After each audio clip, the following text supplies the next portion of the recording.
ಎಲ್ರಿಗೂ ನಮಸ್ಕಾರ. ನನ್ನ ಹೆಸರು ಪ್ರಜ್ವಲ್. ಇವತ್ತಿನ ಟಾಪಿಕ್ ಬಂದ್ಬಿಟ್ಟು ಗ್ಲೋಬಲೈಸೇಷನ್, ಜಾಗತೀಕರಣ. ಸೊ ನೀವು ಆಲ್ರೆಡಿ ಸ್ಕ್ರೀನಲ್ಲಿ ನೋಡ್ತಾ ಇದ್ದೀರಾ, 6 Indian Americans sworn in as a member of US House of Representative. ಯಾಕೆ ಇದು ಸಾಧ್ಯವಾಯಿತು? Answer is globalisation. Me too movement western countries ಅಲ್ಲಿ ಸ್ಟಾರ್ಟ್ ಆಗಿರುವಂಥದ್ದು. ಮೊದಲನೇದಾಗಿ ಹಾಲಿವುಡ್ ಅಲ್ಲಿ ಸ್ಟಾರ್ಟ್ ಆಗಿರುವಂಥದ್ದು. ಅದು ಇವತ್ತು ಭಾರತಕ್ಕೆ ರೀಚ್ ಆಗಿದೆ. ಭಾರತದಿಂದ ಇವನ್ ಸ್ಯಾಂಡಲ್ವುಡ್ಗೂ ರೀಚ್ ಆಗಿದೆ. ಇದಕ್ಕೆ ಕಾರಣ globalisation. Destination wedding culture, okay, wedding culture ಇದು ಒಂದು western culture which is reached India. ಯಾಕೆ ಕಾರಣ ಏನು? ಗ್ಲೋಬಲೈಸೇಷನ್. ಸೊ ಏನು ಹಾಗಾದ್ರೆ ಗ್ಲೋಬಲೈಸೇಷನ್ ಅಂತ ಹೇಳಿದ್ರೆ, globalisation is nothing but inter connectedness and inter dependency. ಪರಸ್ಪರ ಅವಲಂಬನೆ ಮತ್ತು ಪರಸ್ಪರ ಸಂಪರ್ಕ. Inter connectedness and inter dependence among countries, culture, economies, people across the world. Information ಇರ್ಬೋದು, ಟೆಕ್ನಾಲಜಿ ಇರ್ಬೋದು, ಐಡಿಯಾಸ್ ಇರ್ಬೋದು, ಓಕೆ, ಇನ್ವೆಸ್ಟ್ಮೆಂಟ್ ಇರ್ಬೋದು.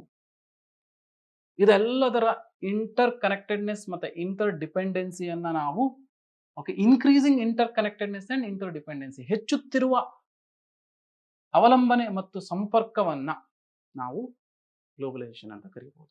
ಯಾರ್ಯಾರ ನಡುವೆ? ಜನರಿಂದ ಜನರ ನಡುವೆ.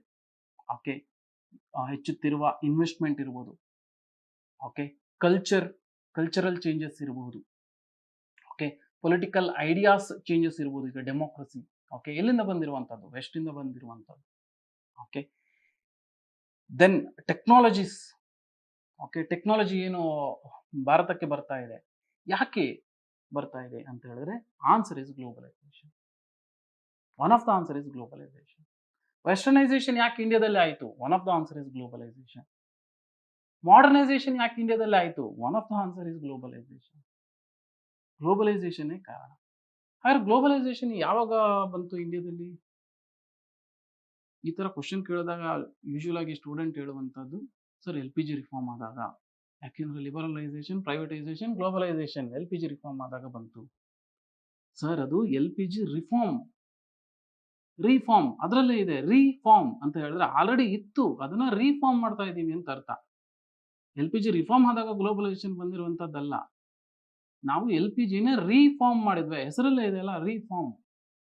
ಮೊದಲೇ ಇತ್ತು, ನಾವು ಪುನರ್ರಚನೆ ಮಾಡ್ತಾ ಇದೀವಿ ಅದರದ್ದು ಅಂತ ಅರ್ಥ. ಸೊ ಗ್ಲೋಬಲೈಸೇಷನ್ ಯಾವಾಗಿಂದ ಭಾರತದಲ್ಲಿ ಬಂತು ಅಂದ್ರೆ, ಹಿಸ್ಟಾರಿಕಲಿ ಇಂಡಸ್ ವ್ಯಾಲಿ ಸಿವಿಲೈಸೇಷನ್ ಇಂದನೂ ಗ್ಲೋಬಲೈಸೇಷನ್ ಇದೆ ಅಲ್ವಾ?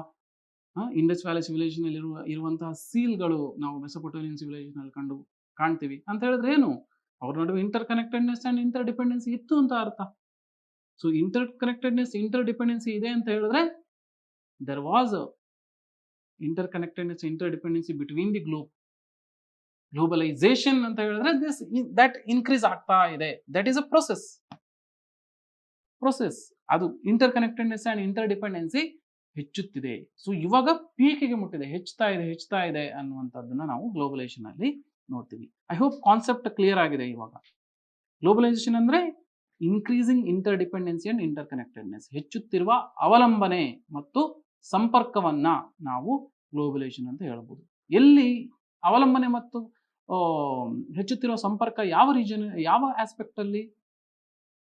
ಜನರಿಂದ ಜನರ ಕನೆಕ್ಷನ್ ಇರಬಹುದು, ಇನ್ವೆಸ್ಟ್ಮೆಂಟ್ ಅಲ್ಲಿ ಇರಬಹುದು, ಕಲ್ಚರ್ ಅಲ್ಲಿ ಇರಬಹುದು, ಓಕೆ, ಐಡಿಯಾಸ್ ಅಲ್ಲಿ ಇರಬಹುದು, ಟೆಕ್ನಾಲಜಿಯಲ್ಲಿ ಇರಬಹುದು, ಅಥವಾ ಇಕನಾಮಿಕ್ ಆಸ್ಪೆಕ್ಟ್ ಅಲ್ಲಿ ಇರಬಹುದು, ಸೋಷಿಯಲ್ ಆಸ್ಪೆಕ್ಟ್ ಅಲ್ಲಿ ಇರಬಹುದು, ಯಾವುದೇ ಆಸ್ಪೆಕ್ಟ್ ಅಲ್ಲಿ ಇರಬಹುದು. ಇದನ್ನ ನಾವು ಗ್ಲೋಬಲೈಸೇಷನ್ ಅಂತ ಕರೀತೀವಿ. I hope the concept is clear. So ಅದರ ರಿಫ್ಲೆಕ್ಷನ್ ನಾವು ಯಾವ ತರ ನೋಡ್ತೀವಿ, ಗ್ಲೋಬಲೈಸೇಷನ್ ಯಾವ ತರ ನೋಡ್ತೀವಿ? ಓಕೆ, ಫೀಚರ್ಸ್, ಲಕ್ಷಣಗಳು. ಇಕನಾಮಿಕ್ ಇಂಟಗ್ರೇಷನ್, ಏಕೀಕರಣ, ಆರ್ಥಿಕತೆ ಏಕೀಕರಣ. ಎಂಟೈರ್ ವರ್ಲ್ಡ್ ಈಸ್ ಒನ್ ಇಕನಾಮಿ ನಾವು. ಅದರಲ್ಲಿ ಇದು ಇಂಡಿಯನ್ ಇಕನಾಮಿ ಒಂದು ಭಾಗ, ಅಮೆರಿಕನ್ ಇಕನಾಮಿ ಒಂದು ಭಾಗ, ಯುರೋಪಿಯನ್ ಇಕನಾಮಿ ಒಂದು ಭಾಗ, ಒಂದು ಅಂಶ. Entire ಇಕನಾಮಿ is integrated. ನೀವು ನೋಡ್ತಿರ್ಬೋದು, ಎಕ್ಸಾಂಪಲ್ ಬರ್ದಿಲ್ಲ, ಅಮೆಝಾನ್, ಆಪಲ್ ಇರ್ಬೋದು, ಅಥವಾ ಟೊಯೋಟೋ, ಆಲ್ ಇಂಡಿಯನ್ ಕಂಪನೀಸ್ ಇರ್ಬೋದು, ಫಾರಿನ್ ಕಂಪನೀಸ್ ಇರ್ಬೋದು, ಟಾಟಾ ಇರ್ಬೋದು, ಓಕೆ, ಆಲ್ ದೋಸ್ ಅಮೆಝಾನ್ ಅನ್ನುವಂಥ ಕಂಪನಿ ಭಾರತಕ್ಕೆ ಬಂದಿದೆ, ಭಾರತದಲ್ಲಿರುವಂಥ ಇನ್ಫೋಸಿಸ್, TCS US ಗೆ ಹೋಗಿದೆ ಅಂತ ಹೇಳಿದ್ರೆ ರೀಸನ್ ಗ್ಲೋಬಲೈಸೇಷನ್. ಸೊ ಯಾಕಾಯ್ತು? ಬಿಕಾಸ್ ಇಕನಾಮಿಕ್ ಇಂಟಗ್ರೇಷನ್, ಏಕೀಕರಣ ಆಗ್ತಿದೆ. Entire global economy is one economy ಆಗ್ತಿದೆ. ಅದಕ್ಕೋಸ್ಕರವಾಗಿ ಇದು ಮೊದಲನೆಯ ಫೀಚರ್. ಟೆಕ್ನಾಲಜಿಕಲ್ ಅಡ್ವಾನ್ಸ್ಮೆಂಟ್, ಎಸ್, ಈ ಇಂಟರ್ ಕನೆಕ್ಟೆಡ್ನೆಸ್ ಆಫ್ ಇಕನಾಮಿ ಯಾಕಾಯ್ತು? ಫಿಸಿಕಲಿ ಬಂದಿದ್ದಾರೆ, ಇಲ್ಲ ಅಂತ ಹೇಳೋದಿಲ್ಲ, ಫಿಸಿಕಲಿ ಬಂದಿದ್ದಾರೆ, ಕಂಪನೀಸ್ ಎಲ್ಲ ಫಿಸಿಕಲಿ ಇಂಡಿಯಾಕ್ಕೆ ಬಂದಿದೆ. ಬಟ್ ಒಂದು ವೇಳೆ ಟೆಕ್ನಾಲಜಿ ಇಲ್ಲ ಅಂದ್ರೆ ಸಾಧ್ಯ ಆಗ್ತಿತ್ತಾ ಇಷ್ಟೊಂದು ಇಕನಾಮಿಕ್ ಇಂಟಗ್ರೇಷನ್ ಆಗೋದು, ಆರ್ಥಿಕತೆಯ ಏಕೀಕರಣ ಆಗೋದು? ಇಂಟರ್ನೆಟ್ ಇಲ್ಲ ಅಂದಿದ್ದೆ ಆಗ್ತಿತ್ತಾ? No. So technological advancement one of the feature of globalisation, ಅಥವಾ ಟೆಕ್ನಾಲಜಿಕಲ್ ಇಂಟಗ್ರೇಷನ್ ಅಂತ ಹೇಳ್ಬೋದು. ಅಡ್ವಾನ್ಸ್ಮೆಂಟ್ ಅನ್ನೋದಕ್ಕಿಂತನೂ ಇಲ್ಲಿ ಟೆಕ್ನಾಲಜಿಕಲ್ ಇಂಟಗ್ರೇಷನ್, ಎಲ್ಲರೂ ಟೆಕ್ನಾಲಜಿ ಶೇರ್ ಮಾಡ್ತಿದ್ದಾರೆ. That is also feature of globalisation ಅಂತ ಹೇಳ್ಬೋದು. Cultural exchange, yes, cultural exchange is one of the main feature of globalisation. Best example is westernisation, McDonaldisation ಅಂತ ಇಲ್ಲಿ ಬರೆದಿದ್ದಾರೆ. ಮೆಕ್ಡೊನಾಲ್ಡೈಸೇಷನ್ ಅಂತಾನೆ ಒಂದು ವರ್ಡ್ ಇದೆ, ನಿಮ್ಮ ಸೆಕೆಂಡ್ PUC ಬುಕ್ ತೆಗೆದುಕೊಂಡು ನೋಡಿ ಸಮಾಜ, ಅದರಲ್ಲಿದೆ. ಮೆಕ್ಡೊನಾಲ್ಡೈಸೇಷನ್ ಅಂದ್ರೆ ಒಂದು street food culture of western countries ಇಂಡಿಯಾದಲ್ಲಿ ಬಂದಿರುವಂತದ್ದು. Cultural integration. ಸೊ ಇಲ್ಲಿಂದ ಅವರು ನಮ್ಮ ಫುಡ್ ಕಲ್ಚರ್ನ ಅವರು ಅಳವಡಿಸ್ಕೊಳ್ತಿದ್ದಾರೆ. ಓಕೆ, ರಾಗಿ ಮುದ್ದೆ ಇರ್ಬೋದು, ಜೋಳದ ರೊಟ್ಟಿ ಇರ್ಬೋದು ಅಲ್ವಾ. They are using our cultures. ಸ್ಪೈಸ್ನ ಇಲ್ಲಿಂದ ಹಿಡ್ಕೊಂಡು ಹೋಗಿದ್ದಾರೆ ಬ್ರಿಟಿಷರ್ಸ್ ಅಲ್ವಾ. ನಾವು ಅವರ ಫುಡ್ ಕಲ್ಚರ್ನ ಮಾಡಿದ್ರೆ ನಮ್ಮ ಒಳ್ಳೆ ಫುಡ್ ಕಲ್ಚರ್ನ ಅವರ ಅಳವಡಿಸ್ಕೊಳ್ತಾ ಇದ್ದಾರೆ. ಸೊ ಕಲ್ಚರಲ್ ಎಕ್ಸ್ಚೇಂಜ್ ಆಗುತ್ತೆ. That is one of the feature. Labour mobility ಅಲ್ವಾ. ಕೆಲಸಕ್ಕೆ ಇಲ್ಲಿಂದ ಎಷ್ಟು ಜನ ಫಾರಿನ್ಗೆ ಹೋಗ್ತಾರೆ ಅಲ್ವಾ. ಎಷ್ಟು ರೆಮಿಟೆನ್ಸ್ ಬರುತ್ತೆ ಭಾರತಕ್ಕೆ.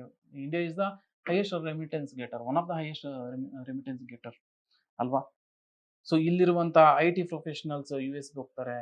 ಓಕೆ, ಕೇರಳದಿಂದ ನೀವು ನೋಡಿರ್ಬೋದು ತುಂಬಾ ನರ್ಸಸ್ ಮಿಡಲ್ ಈಸ್ಟ್ ಕಂಟ್ರೀಸ್ಗೆ ಹೋಗ್ತಾರೆ. So this is the feature of globalisation. Political and social interdependence, yes, political interdependence. Climate change ಆಗ್ತಿದೆ. ಕ್ಲೈಮೇಟ್ ಚೇಂಜ್ನ ನಾವು ಇಂಡಿಯಾ ಮಾತ್ರ ತಡೆಗಟ್ಟಕ್ಕೆ ಸಾಧ್ಯನಾ? ಎಂಟೈರ್ ಗ್ಲೋಬಲ್ ಕೋಆಪರೇಷನ್ ಬೇಕು, ಅವಾಗ ಮಾತ್ರ ಸಾಧ್ಯ. ಸೊ ಆ ಇಂಟರ್ ಕನೆಕ್ಟೆಡ್ನೆಸ್ ಆದಾಗ ಮಾತ್ರ ಸಾಧ್ಯ. So that is possible in globalisation. Global supply chain, entire global ಅನ್ನುವಂಥದ್ದು ಒಂದು ಸಪ್ಲೈ ಚೈನ್ ಆಗಿದೆ. ಓಕೆ, ಆಪಲ್ ಮ್ಯಾನುಫ್ಯಾಕ್ಚರಿಂಗ್ ಒಂದ್ ಕಡೆ ಮಾಡ್ತಾರೆ, ಅಸೆಂಬಲ್ ಒಂದ್ ಕಡೆ ಮಾಡ್ತಾರೆ, ಸೇಲ್ ಒಂದ್ ಕಡೆ ಮಾಡ್ತಾರೆ.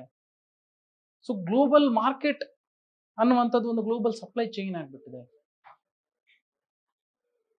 This is the feature of globalisation. Financial market integration, investment ಅಲ್ವಾ. ನೀವು ನೋಡ್ತಿರ್ಬೋದು ಶೇರ್ ಮಾರ್ಕೆಟ್ ಏರುಪೇರು ಆಗ್ತಾ ಇರುತ್ತೆ.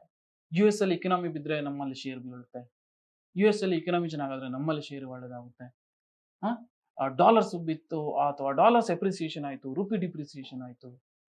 ನೀವು ಓದಿರ್ಬೋದು, ಯೂರೋ ಎಪ್ರಿಸಿಯೇಷನ್ ಆಯಿತು, ಡಾಲರ್ ಡಿಪ್ರಿಸಿಯೇಷನ್ ಆಯಿತು, ರುಪಿ ಎಪ್ರಿಸಿಯೇಷನ್ ಆಯಿತು. ಆಲ್ ದಿಸ್ ಯಾಕಾಗುತ್ತೆ? ಬಿಕಾಸ್ ಫಿನಾನ್ಷಿಯಲ್ ಮಾರ್ಕೆಟ್ ಇಂಟಗ್ರೇಷನ್ ಇದೆ. ಯಾಕೆ ಪಾಸಿಬಿಲಿಟಿ ಆಗುತ್ತೆ ಇದು? ಬಿಕಾಸ್ ಆಫ್ ಗ್ಲೋಬಲೈಸೇಷನ್, ಜಾಗತೀಕರಣದಿಂದಾಗಿ. So what is globalisation? How it impacted Indian society? Very simple question ಕೇಳುವಂತ ಚಾನ್ಸಸ್. ಜಾಗತೀಕರಣ ಎಂದರೇನು? ಇದು ಭಾರತೀಯ ಸಮಾಜಕ್ಕೆ ಯಾವ ರೀತಿಯಾದಂತಹ ಪರಿಣಾಮ ಬೀರಿದೆ? What is globalisation? ಏನು ಗ್ಲೋಬಲೈಸೇಷನ್ ಅಂತ ಹೇಳಿದ್ರೆ, ನಾನು ಆಲ್ರೆಡಿ ಹೇಳಿರುವಂಗೆ ಗ್ಲೋಬಲೈಸೇಷನ್ ಅಂತ ಹೇಳಿದ್ರೆ increasing inter connectedness and inter dependency in the areas of people to people contact, investment, economy, polity, culture, technology etcetera. ಹೆಚ್ಚುತ್ತಿರುವ ಪರಸ್ಪರ ಅವಲಂಬನೆ ಮತ್ತು ಸಂಪರ್ಕವನ್ನು ನಾವು ಜಾಗತೀಕರಣ ಅಂತ ಹೇಳ್ತೀವಿ. ಎಕ್ಸಾಂಪಲ್ ಬರೀರಿ. ನಾನು ಆಲ್ರೆಡಿ ತೋರಿಸಿರುವಂಗೆ ಮೆಕ್ಡೊನಾಲ್ಡೈಸೇಷನ್ ಇರ್ಬೋದು, ಇಕನಾಮಿಕ್ ಇಂಟಗ್ರೇಷನ್ ಇರ್ಬೋದು. ಸೇ ಆ್ಯಪಲ್ ಕಂಪನಿ ಭಾರತದಲ್ಲಿ ಇರುವಂಥದ್ದು, ಅಥವಾ ಭಾರತದ ಕಂಪನಿ TCS ಫಾರಿನಲ್ಲಿ ಇರುವಂಥದ್ದು, US ಅಲ್ಲಿ ಇರುವಂಥದ್ದು, ಆಫ್ರಿಕನ್ ಕಂಟ್ರೀಸಲ್ಲಿ ಇರುವಂಥದ್ದು. ಇಟ್ ಈಸ್ ಏನು ಗ್ಲೋಬಲೈಸೇಷನ್. ಅದನ್ನು ನಾವು ಗ್ಲೋಬಲೈಸೇಷನ್ ಅಂತ ಕರಿತೀವಿ. ವಾಟ್ ಈಸ್ ಗ್ಲೋಬಲೈಸೇಷನ್ ಅಂತ ಹೇಳಿದಾಗ you have to write features also. Don't think like ಇದು ಜಸ್ಟ್ 30%, ಇದು 70% ಆ ಥರ ಅನ್ಕೋಬೇಡಿ.